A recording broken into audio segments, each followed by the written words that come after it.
अगर आपको हमारी वीडियो पसंद आई हो तो लाइक, कमेंट व शेयर करें और ऐसी ही ताज़ा खबरों को पाने के लिए हमारे चैनल PRST न्यूज को सब्सक्राइब कर बेल आइकन को प्रेस करें। नमस्कार, स्वागत है आप सभी का PRST न्यूज में। आइए नजर डालते हैं आज की मुख्य खबर पर। वृंदावन से अयोध्या पहुंचे श्री आनंदम धाम ट्रस्ट के श्री सद्गुरु मुक्तेश्वर जी महाराज ने अखाड़ा परिषद के अध्यक्ष नरेंद्र गिरी की मौत पर कहा कि महंत नरेंद्र गिरी की अगर हत्या निकलती है तो गद्दी व समाप्ति विवाद, और अगर आत्महत्या निकली है तो ब्लैकमेलिंग। वह उस तनाव को या ब्लैकमेल को सहन नहीं कर सके। दोनों अवस्था में सनातन धर्म की हानि होगी अगर इसका जवाब हम सही तरीके से नहीं दे पाए। उन्होंने कहा कि इसका जवाब यही है कि सनातन धर्म कभी धन से उत्पन्न नहीं हुआ, वह ज्ञान से हुआ है। गद्दी, संपत्ति, पीठ के लिए सतयुग से लेकर कलयुग तक इस तरह की घटनाएं होती रही है। इससे सनातन धर्म मजबूत होगा। लोग यह समझ पाएंगे कि सत्ता धर्म ही धर्म नहीं, आध्यात्मिक उन्नति का नाम धर्म है। आने वाली पीढ़ियों को यह बताना होगा। धार्मिक पीढ़ की यह जिम्मेदारी होती है कि लोगों का तनाव को कम करना। अगर यह आत्महत्या आती है, लोग यह पूछेंगे कि इतनी उच्च धार्मिक गद्दी पर बैठ श्रेष्ठ ने आत्महत्या कर ली तो उसे कैसा तनाव। इसकी व्याख्या इतनी जल्दी नहीं हो सकती। हाई स्कूल की शिक्षा 2 साल में ग्रहण की जाती है। आध्यात्मिक शिक्षा 2-3 महीने में नहीं हो सकती। गुरुकुल में यह शिक्षा प्रदान की जाती है। पहले 3.5 लाख गुरुकुल थे, अब वह 100 की संख्या में ही बचे हैं। उन्होंने कहा कि सरकार को चाहिए कि वह समान नागरिक संहिता बनाए। धर्म व जाति के आधार पर भेदभाव नहीं किया जाए। सबके लिए एक कानून, वैदिक सनातन परंपरा को शिक्षा में डालना होगा।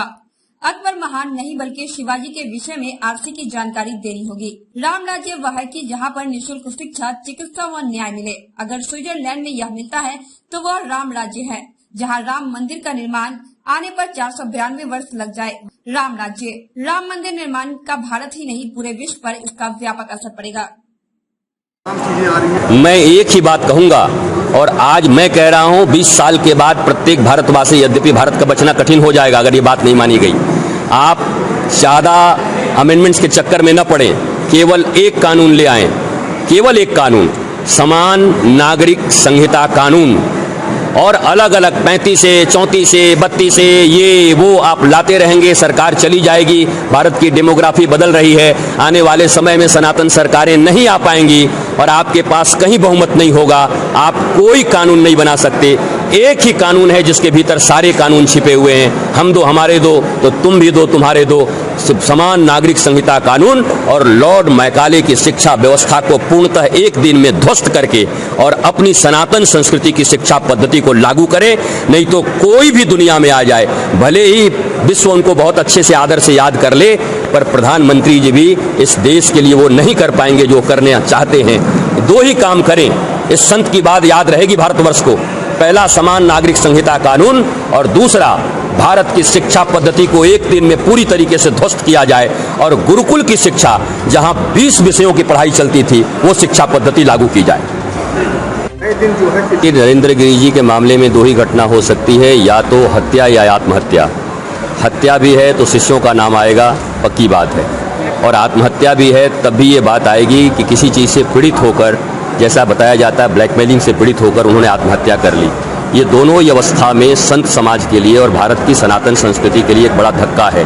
जो संत समाज और सनातन संस्कृति राष्ट्र को मार्ग दिखाता है, तनाव से मुक्ति देता है, लोभ के ऊपर उठने की बात करता है, अगर उसी पीठ से ऐसी घटना हो तो निश्चय ही ये बड़ी निंदनीय और निश्चय ही बड़ी दुखद घटना है। परंतु दुखद कह देने से ये मिटेगा नहीं।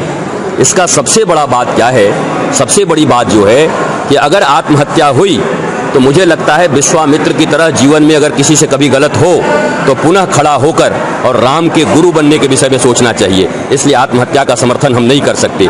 यद्यपि जिन लोगों ने मजबूर किया होगा उनको कठोर से कठोर सजा देनी चाहिए। और अगर ये हत्या हुई तो ये कोई बड़ी बात नहीं है। बाप बड़ा न भैया, सबसे बड़ा रुपया। भारत मैकाले की शिक्षा पद्धति में पल रहा है, बढ़ रहा है। यहाँ कोई गुरुकुल की शिक्षा पद्धति नहीं है। वो शिष्य भी जो पढ़ करके आए थे वो गुरुकुल से पढ़ के नहीं आए थे। और आज तमाम आश्रमों में जो भी लोग पढ़ के आ रहे हैं वो कॉन्वेंट की शिक्षा, मैकाले की शिक्षा लेके आ रहे हैं। उनकी दृष्टि धन पर, नारी पर, सत्ता पर रहती है। तमाम ऐसी घटनाएं रोज वृंदावन में होती हैं। रोज आश्रम कब्जा किए जा रहे हैं माफियाओं के द्वारा। रोज संतों की हत्या की जा रही है। नारी को खड़ा करके उन्हें बदनाम करके और उन्हें ब्लैकमेलिंग किया जाता है। है, कोई पहली घटना नहीं है। ये तो अखाड़ा परिषद के अध्यक्ष हैं, इसलिए इतना मामला ऊपर उठ गया और शायद भारत के लिए अच्छा है कि भारत में इसकी अब रोकथाम हो जाएगी। इसके दो कारण हैं, एक तो कानूनी कारण और एक सामाजिक कारण। इन दोनों पर बहुत लंबा विचार करना होगा। जैसे पढ़ने के लिए 25 साल, और ये जानकर आपको आश्चर्य होगा कि पूरे देश में जितने मदरसे हैं उसका 65% केवल उत्तर प्रदेश में, रेस्ट इंडिया एक तरफ, रेस्ट भारत एक तरफ, और 65% मदरसे केवल उत्तर प्रदेश में। मैं उत्तर प्रदेश, जहां अयोध्या है, जहां मथुरा है, जहां काशी है, जहां नैमिषारण्य है, जहां भारत की सांस्कृतिक भूमि रही है, जहां परमात्मा ने अवतार लिया है, जिस देश की न्याय व्यवस्था के बारे में सुन करके भी हमें लज्जा करना चाहिए, जहां अयोध्या को राम जन्मभूमि साबित करने के लिए 493 साल लग जाते हैं। राम राज्य का अर्थ झंडा और डंडा नहीं होता है। राम राज्य परीक्षित के राज्य में अंतिम बार था। 3 ही चीजें हैं जो किसी देश को राम राज्य के लिए बनाती हैं। इसको जरूर आप लिखें और लोगों को बताएं। पहला, निःशुल्क और उत्तम शिक्षा।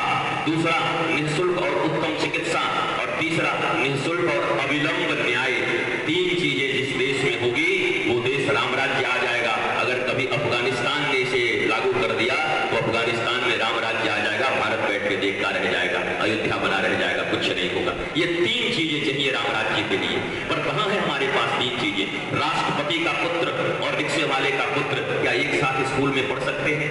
राष्ट्रपति के पुत्र और रिक्शे वाले के पुत्र क्या कभी एक जैसी चिकित्सा यहाँ प्राप्त कर सकते हैं? राष्ट्रपति के पुत्र और एक साधारण व्यक्ति का पुत्र क्या अविलंब न्याय प्राप्त कर सकता है? ये 3 चीजें जिस देश में नहीं होंगी वहां कन्वर्जन की समस्याएं होंगी। फिर चिल्लाओगे कन्वर्जन हो रहा है, कन्वर्जन हो रहा है, कन्वर्जन हो रहा है।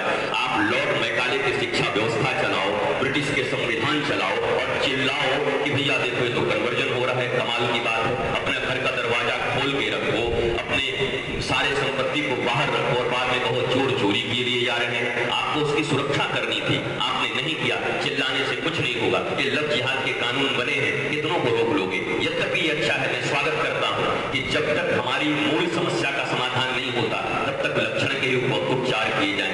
आयुर्वेद क्या करता था? कारणों का उपचार करता था। किस कारण से गैस हुआ उसका उपचार करता था। एलोपैथ ने क्या किया? लक्षण क्या है? माथा दर्द हुआ तो माथा दर्द का दवाई दे दिया। किस कारण हुआ उसका वो उपचार नहीं करता, किडनी और खराब कर दी। ऐसे ही मैं आपको बताता हूं, ये कानून इत्यादि जितने भी बन रहे हैं ये भारतवर्ष को बचाने में समर्थ नहीं है।